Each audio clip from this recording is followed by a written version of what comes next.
भाजपाच्या यशाचे श्रेय विरोधकांच्या भाषेत सांगावयाचे झाल्यास पैशाचा सत्तेचा गैरवापर तर कधी ईव्हीएम घोटाळा याच बाबींना देण्यात येत असले तरी निवडणुका या रणनीती सूक्ष्म नियोजन यासह भाजपाकडील नेते म्हणजे दिलेल्या जबाबदारीसाठी पूर्ण वेळ देणारे नेते हेच भाजपाच्या यशाचे गमक असल्याचे अनेक उदाहरणांवरून दिसून येते। महाराष्ट्रातील निवडणुका संपल्यानंतर येत्या काही महिन्यात केरळ विधानसभा निवडणुकीचे रणशिंग फुंकले जाणार आहे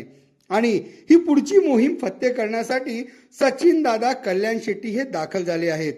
महापालिका, जिल्हा परिषद व पंचायत समितीच्या निवडणुका संपून 14-15 दिवसच झाले असताना या विजयाचा आनंदोत्सवात रममाण होत न बसता आपल्या आमदारकीचा मोठेपणाचा प्राप्त ऐतिहासिक विजयाचा आव न आणता पक्ष जो आदेश देईल जिथे सांगेल तिथे जाण्याची तयारी ठेवत पक्षाला समर्पित अशी सचिन दादांसारखी नेते व कार्यकर्ते ज्या पक्षात असतील त्या पक्षाला कोणी हरवू शकणार नाही। एकूणच पक्षाने दिलेली भूमिका ही शिस्तबद्ध नियोजन, मेहनत आणि जमिनीवर उतरून काम करणारे नेतृत्व आज भाजपाकडे असल्याने नेत्याच्या अंगातला कार्यकर्ता जिवंत ठेवला गेल्यानेच भाजप प्रत्येक निवडणुकीत अपेक्षेपेक्षा जास्त मोठे यश प्राप्त करू शकत आहे।